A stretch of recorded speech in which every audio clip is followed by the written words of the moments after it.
presque au terme de notre point de presse. Je voudrais simplement préciser ceci. Chacun parmi les leaders ici présents a un passé historique qui témoigne de son engagement et de sa disponibilité pour la nation. Généreux, nous l'avons toujours été tout au long de notre parcours politique. Vous pouvez le remarquer et je prends à témoin tous les Sénégalais. Chaque fois qu'il s'est agi de combats citoyens, de combats démocratiques, nous avons été présents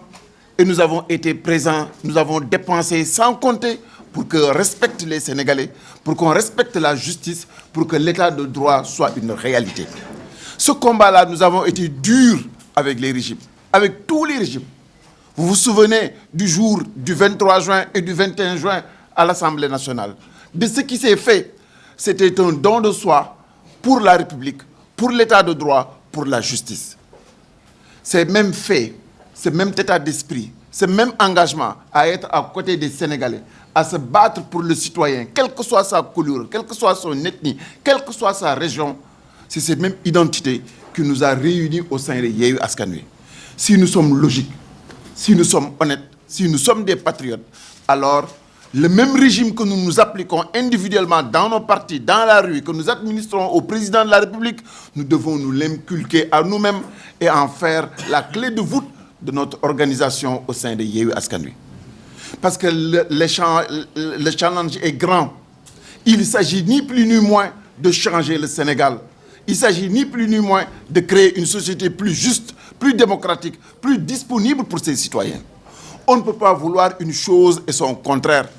On ne peut pas vouloir la démocratie, l'état de droit, la justice, l'équité et la transparence. Et lorsqu'on est dans son coin, dans sa coalition, à l'intérieur de l'opposition, au moment où on n'est pas fort, on use du système antidémocratique, on ne fait pas dans la transparence, on n'est pas généreux, on n'est pas solidaire et on ne respecte même pas ses partenaires.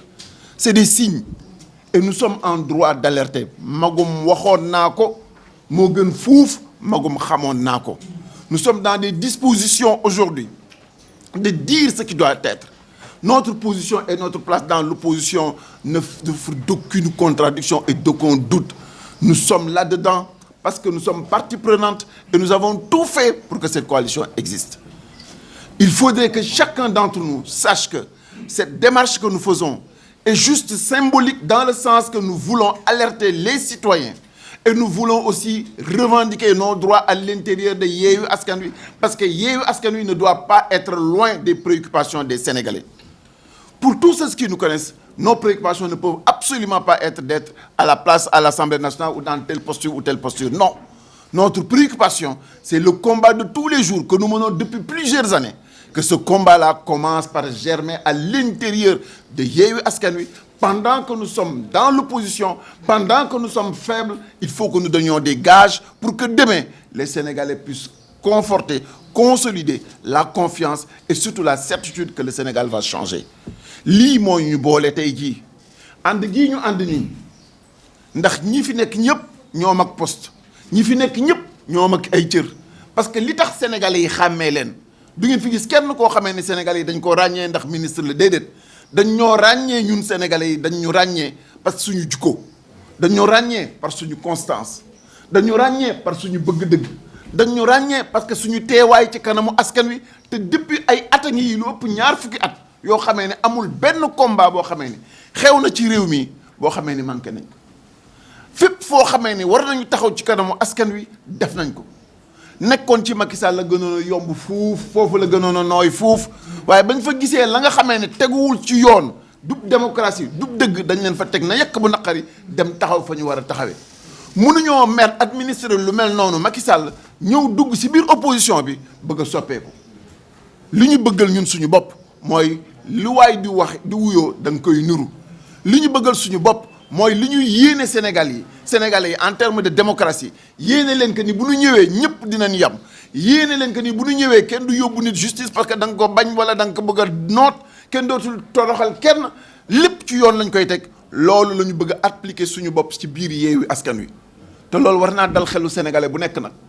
lii dafa leen war a conforter ni yéene ju ñu am pour Sénégal soppeeku lu wér la lii dafa leen war a conforter ni bëgg-bëgg bi ñu am pour que benn yoon alternance bii ñëw ñu bañ ko dévoyer lu wér la ndax xuumtoowuñu nëbbatuwuñu lépp lu ñu leen wax ci kanamu caméra yii wax nañ ko ca biir Yewwi Askan Wi bi ñu demee ba nga xamee nag bunt yëpp tëj nañ ko nangootuñu wax def lenn loo xamee ne nanguñu ko teg ci kanamu askan wi sañ buñ ko mënulee jot sañ nañu wax ba sénégalais yëpp dégg lan moo ci xew tey jii nag bu ko sénégalais yi déggee bu ñu ubbee ñu dugg bu ñu wootee ñu toog ñu wax li ñu war a wax defar li ñu war a def soppi jikko yi parce que ay sénégalais lañu duñu yàlla duñu yonent bi ay politiciens lañu duñu ay jinne te koo fi bàyyeel boppam mu defee nu ko neexee te réew mi waratuñu accepter benn yoon nit mën a taxaw fenn di def lu ko neex ba pare bëgg a ëlëm nit ñi ci ni dañoo mer déedéet dañu leen joxul déedéet dañoo gisul seen bopp demewul noonu am na lu gën a rëy lu ñu teg suñu bët mooy Sénégal ak sénégalais yi coono sénégalais yi ak jafe-jafe yu ñuy dund moom la ñuy xool moom la ñuy gis moom la ñu bëgg ku ci indi ay solution ci loolu la ñu engagé wu ba tax ñu sos Yewwi Askan Wi mënuñoo accepter nag Yewwi Askan Wi dem ba sa yàgg saar bàyyi loola ko taxoon a jóg yépp dugg ci loo xamee ni moom lañ doon sikk démb ak bërki démb ci Macky Sall ak jamono ya nga xamee ne nguur ya jiitu woon Macky Sall nekkoon fi